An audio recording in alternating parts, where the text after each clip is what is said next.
Good morning, and welcome to Unabashedly Resolute Institute. This is Wes Mullins, founder of URI, and I'm actually in the process this morning of driving to work. That's why you hear the car gravel and stuff in the background. This is a part of the podcast that is sort of my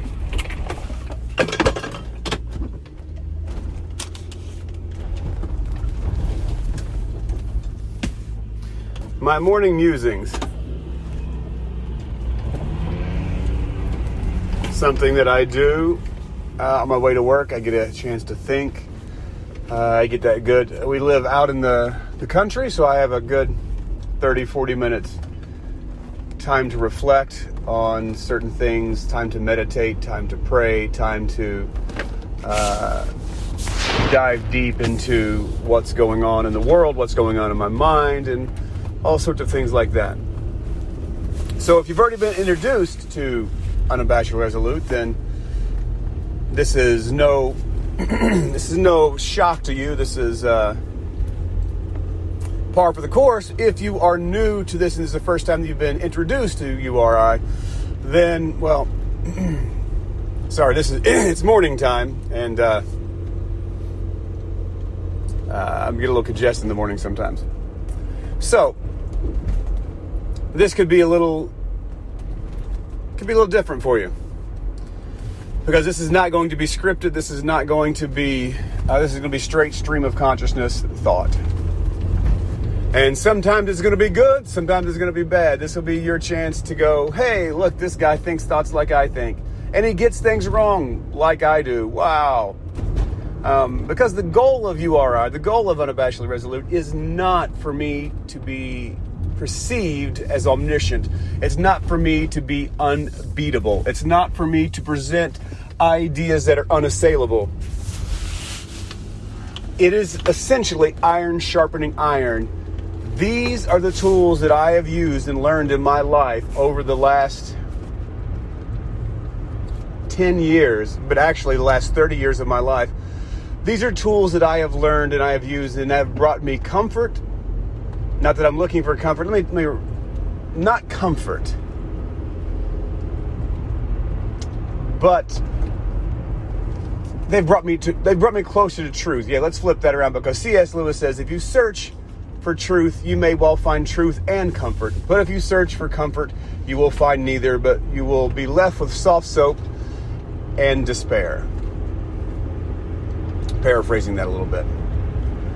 So, what I'm offering is,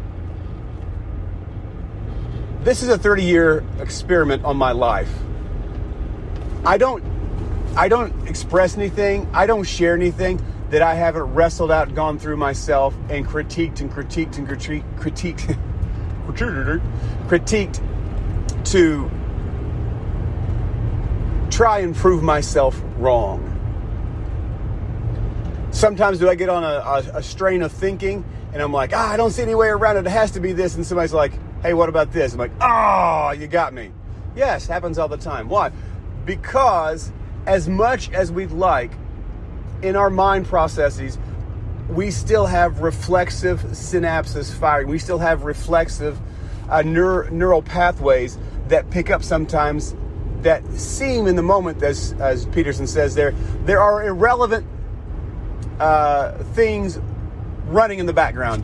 You have all these apps running in the background that are irrelevant, and they run sort of conditioned or involuntarily. What I mean by conditioned is things that you have, like defense mechanisms and stress mechanisms and just daily routines that you have conditioned yourself to do. Then there's also the involuntary reflexes, like your heart beating, synapses firing, your DNA doing what it does, and you have these things going on. So you have these things are what Peterson calls irrelevant that are going on. And in this irrelevancy, if the irrelevant things are running correctly, then the relevant things get smoother. normally. And what I mean by smoother, I mean you see the world more clearly. Reality becomes closer to itself rather than more abstract. So if the irrelevant stuff is running correctly or more correct than it could be, if your epistemology is closer to the ontological truths, then you're going to function at a higher rate. If the imagination and reason are synchronized closer to a perfect synthesis, then you're going to be living in a more optimal state. Now, for some of you, like, you completely lost me. Let me break it down like this. If you train your brain by using the tools of reason on how to see the world as it really is,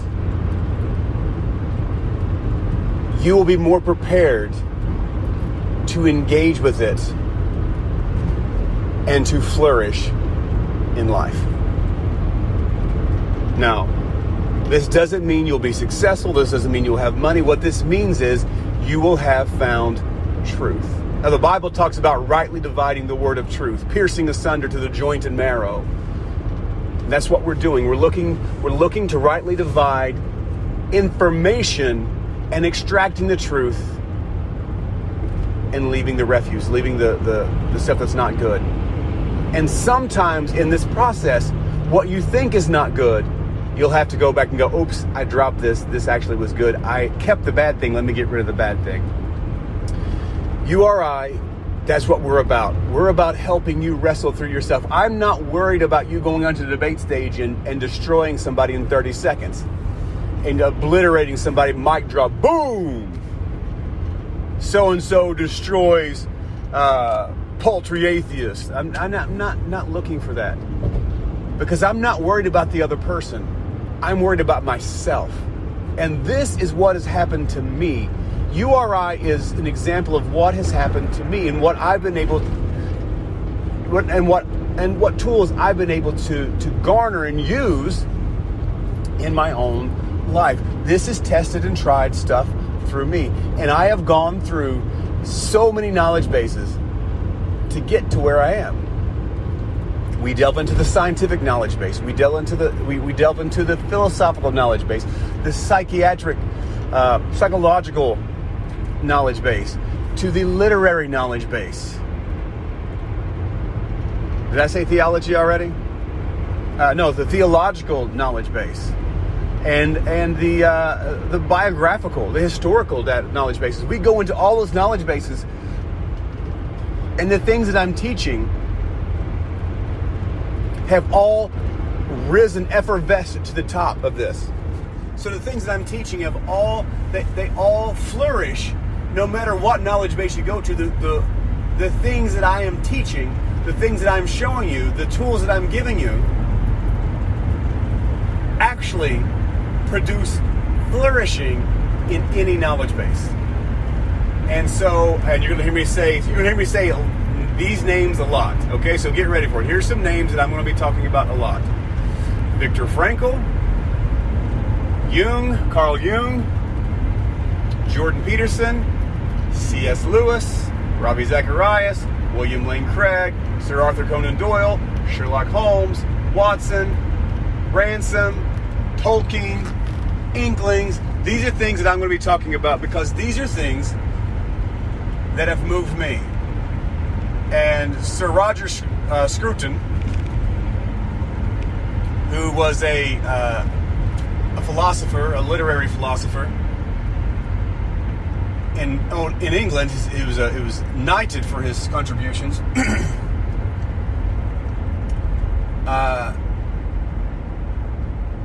Says that, well, he says a couple of things, and I just had two thoughts at once, and when that happens, somebody's like, which one do I go with? They're both amazing. But he and Peterson were having a conversation about literature, which if you want that lecture, it is, oh my gosh, it is the best lecture I've heard on philosophy and literature in my life. It's amazing. But they talk about what is a teacher supposed to do. A teacher, a professor is supposed to say, here are the things that moved me. Let me share them with you. They might move you too. Here are the things that have helped me flourish. They might help you flourish as well. That's what I'm doing here at URI. I'm saying these are the things that have helped me flourish and have set my feet upon a solid rock. When I mentioned comfort before, what I was really saying was, I feel secure. I don't have security. I'm not looking for certainty, but I feel secure in my belief system, in my worldview, in my belief structures, because I have tested them against every possible knowledge base and philosophical adversary that I could, and I'm still standing. So if you have a thought, immediately you should take that thought and run it through the ringer against every oppositional thought you can think of.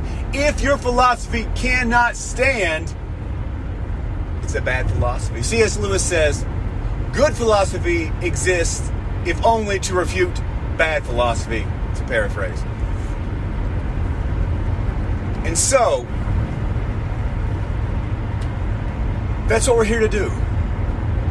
I'm here to take you on a journey into yourself.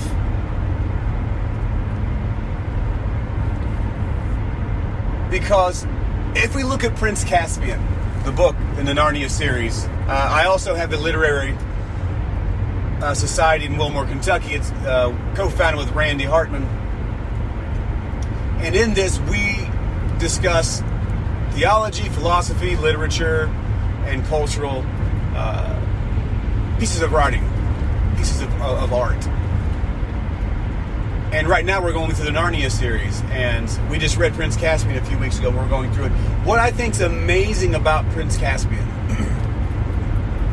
and this is something that I didn't realize until I went back and reread it. It is a spiritual, it is an introspective look into the life of a Christian. What does it mean? Now you're a Christian, now you go on this journey. How do you conquer these things? And what they had to conquer were actually sins and things of themselves. They had to conquer greed, lust, slavery, corrupt governments. But the one that almost sunk the ship, the one that almost ended everything, was the fog, the mist, the darkness. Because in the darkness, what you saw were your dreams. Your actual dreams began to come true. So your greatest villain in this entire world is yourself. And as Peterson says, you don't know anything about yourself. I want to help change that. I want to help change that. And I want to help you find out more about yourself by pulling apart what you believe, why you believe it, and help you to root out beliefs that aren't helping you and that are contradictory and that are fallacious and that actually are causing you great psychological, emotional, and physical harm. We hold beliefs sometimes that actually cause us trauma in our lives because of things that we hold, the way we interact with the world around us. Our perceptions of reality actually become, in a sense, partial realities, and sometimes those can be detrimental to our psychology and actually cause trauma both to our minds and to our bodies. And so, if we can root out the bad philosophies, if we can find the bad code and get rid of the bugs, that's what I'm worried about. I'm not worried about you going out and defending Christianity and defending all these other things. I'm worried about your psychological battle with yourself. And when you have a thought, as it says in Corinthians, take every thought captive. Pulling down strongholds. Take every thought captive. And help you begin to take thoughts captive so that you can create a robust understanding of who you are, what you believe, why you believe it, and be able to defend your beliefs. in a more specific and clarion way. And you can stand firm. As Paul says, when you've done all you can do to stand, simply stand.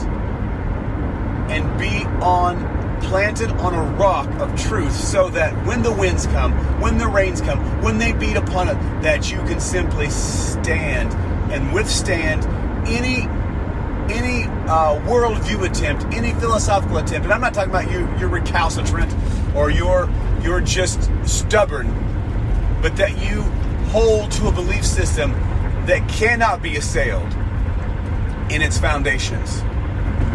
And if it can be assailed, that you tear down and you rebuild. You tear down and you rebuild. You tear it apart and you put it back together. You tear it apart and you put it back together. And I want to help you do that. I want to help you become stronger psychologically and philosophically, so that you can go on to be the ideal self. The best you, as Joel Osteen would say.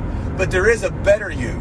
There is a better you, and that better you can continue to get better. The more you hone and refine your philosophical beliefs, and the more you hone your worldviews, and the more clear you get the lens that you look through.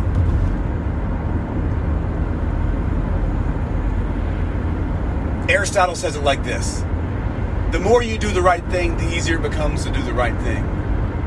And so that's what URI is all about. We're about introspective apologetics, about applying the tools of imagination and reason to your life, and to help you see life more clearly, to help you see your future more clearly, to help you see your past more clearly, so that you can become unabashedly resolute in the face of any informational or physical onslaught that can be presented, that you stand firm and go, no, I stand here. C.S. Lewis says that faith is continuing to believe what I once reasoned to be true, even when my mood has changed. I'm going to leave you with that. Welcome, if this is your first time to URI. Welcome to the first of many car musings from me. And I hope you have a great day. I'm so thankful you're on this journey with me.